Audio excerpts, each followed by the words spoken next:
Hey guys, it's Holly. So today we're going to be looking at the LEGO Harry Potter Hogwarts Moments Herbology book. Now this is the fourth one in a series and they each kind of represent each different house and 4 different subjects at Hogwarts. With this one targeting Herbology and kind of Hufflepuff in that matter as well. And this is set 76384 and has 233 pieces, and honestly the actual set design of this is probably one of the strongest ones. So here is the Hufflepuff book, and honestly I think this one has to be one of my favorites. But before we get into the book, let's have a look at the minifigures. So first up we have Professor Sprout, and this is the second time that she has appeared in the set, with the first being in the LEGO Harry Potter CMF Series 2, and luckily this time around she does have a different torso, and unlike the original figure she does have dual molded legs this time instead of a skirt piece. Her accessory is a brown one, whereas in the CMF it was a tanned one, so I wish it was the same. I've noticed a lot of wand continuity errors in these sets, which is quite unfortunate. However, I mean, I guess it's fine. It's probably the least of our problems here. She also does have a new face print, which is really nice, and the same hair hat combo as before. And when you turn it around, she's got a really happy looking alternate face, which is awesome. Although it's kind of disappointing to see Professor Sprout pop up twice so soon to each other, I am glad that they did change the figure a lot. So you are getting a brand new figure here, which makes me very happy because when you put the two of them side by side, they do look very different. Next up, we have Neville Longbottom, and just like Professor Sprout, he first appeared in a Harry Potter CMF series, but he appeared in the original one from 2018, and this figure is very different to that one. This time around he's got short tan legs instead of mid black legs. He also doesn't have that hair headphones piece. He has his own separate hairpiece, which I'm glad that they've included that hairpiece. However, I personally think the Robin one would have looked a lot better in dark brown, and that's the one I personally used when I made my own Neville figure. So I might buy another one of them just to swap it out, because I personally feel like the hairpiece could have been better. It's not bad by any means, but it's just not 100% accurate, at least in my opinion. He also does come with a black wand, whereas usually Neville gets the dark brown one. So like with Sprout, I don't know what's going on with these wands, but this torso print is brand new, and you can also see that you get a tan pair of headphones in this. Now looking at Neville's alternate face, it kind of gives away that this face is different. It is very, very close, don't get me wrong, to that original Neville, but they've changed the look of his eyebrows and some of the thicknesses and the lines on his face with this figure. Now when I take his head off, you can get a better look at the torso piece, and firstly, can I just say the use of this headphone piece is really, really smart. I love it. Now the torso underneath doesn't have any tie print, unlike the original, which basically means you can make it whatever house you want, which I think is really good. I do kind of wish though that they stuck to the black legs for this figure instead of giving him the tan legs, but I mean overall it's not that bad. And then you do get some pretty neat back printing as well. Next up we have Cedric, and he is pretty much the same as Neville, except he's got the tan midi legs as he's an older student, and he comes with a tan wand, which I also believe is inaccurate. I don't know what's going on with the Herbology classroom in their wand colors. They do not match any of the previous versions of their figures at all. Besides that, Cedric is the same as we got in the Goblet of Fire, using that Han Solo headpiece, and then you've got the dog trainer hair in reddish brown, and you've got an angry looking alternate face as well. I'm actually pleasantly surprised to see Cedric pop up in a set. I didn't think he was going to appear ever again besides like Goblet of Fire set, so it's pretty awesome to see him here with some mid legs. So here is the Hufflepuff book, and honestly this one is one of my favorites. Now just like the other books, you do get the Hogwarts crest on the front.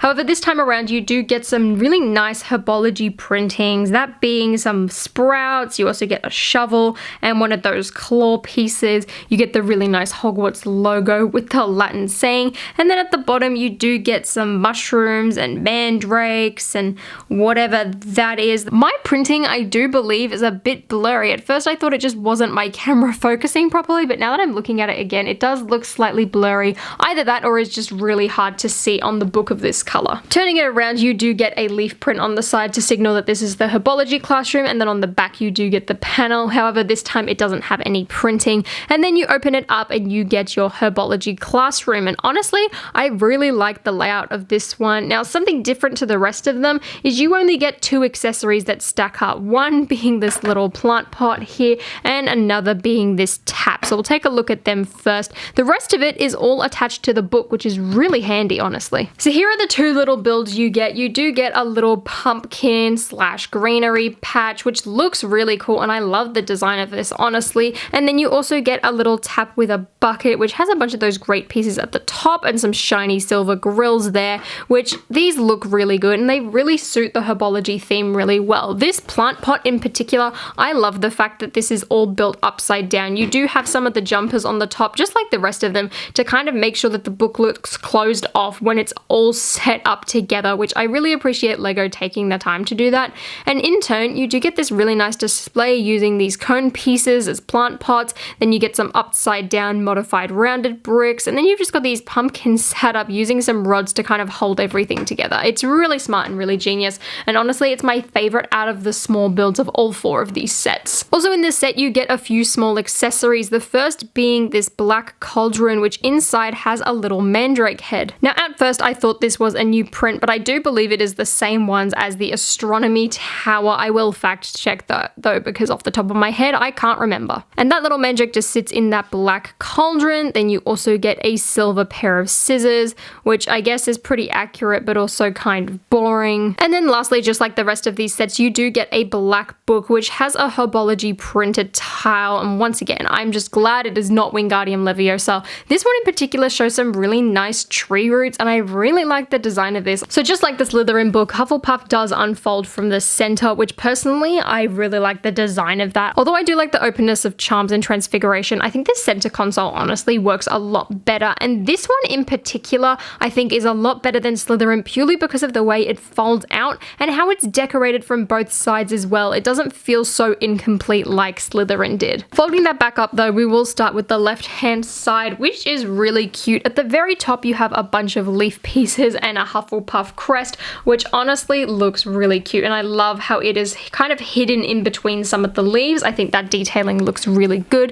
And then coming down you have a little cabinet and a little folding out table with some vines hanging out. Now with this one in particular, this is the only cabinet I have found out of all 4 of the books that actually doesn't have exposed studs underneath. As I was saying, Lego really thought about their placements, as you do have some pots and pans and jars and things like that when you open up the doors, which I really appreciate. Then you also have some vines over here on the right, and this platform that folds down here, which has a really nice stickered mandrake tile, and it basically just gives you a rundown of what a mandrake is. And honestly, it's a shame that this has to be tucked away in order for the book to fold up, because this is one of the best stickered prints out of this entire set. Moving on up to the top of the center console, and you do have some pretty plain architecture, although it is pretty smart honestly to use one of those fence pieces with some of those really nice curly bricks on the bottom. And then you do have this entire section here which entirely folds out, and this is the main appeal to this set I believe, and houses a lot of really neat detailing. So in total you get like a bunch of little walls.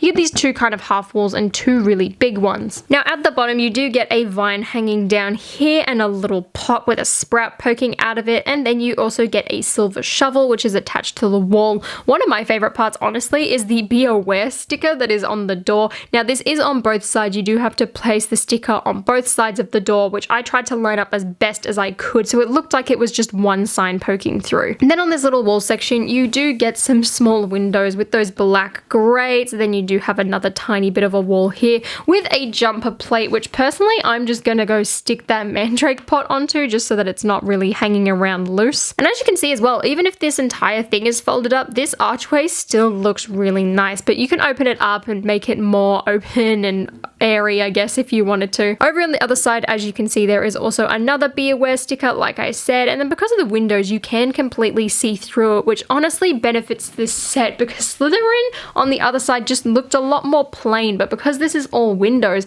it makes it look a lot more detailed and interesting, and not just like the entire set exists on one side of this book. On the right hand side as well you do get 2 giant stickers, one of which features the Fat Friar, which is the Hufflepuff ghost, and I'm really glad that this this is the case, because the rest of the ghosts and portraits and wizards and all that just seem to be random ones. So it's really nice to see an actual character pop up, and he is kind of coated around with some vines. I highly doubt though that we're actually going to get a Fat Friar minifigure, as a lot of these sets are purely based on the movies. They don't really have the license to the books, which is why we don't really see too much of that. Although as the Fat Friar was very briefly in one of the movies, just kind of navigating through the hallway, it's nice that he does make an appearance here. And then at the bottom, the vines kind of continue down and you just have a sticker with some brick wall pattern and a few vines here and there. Funny thing about this book, actually, it's the only one with 4 giant stickers on each of the panels, as this bit under here also has a sticker with some vines, which I didn't really talk about, as well as that pot printing at the back here. But overall, I think the design of this is absolutely amazing. I love the color scheme of this book as well. Unlike Gryffindor, which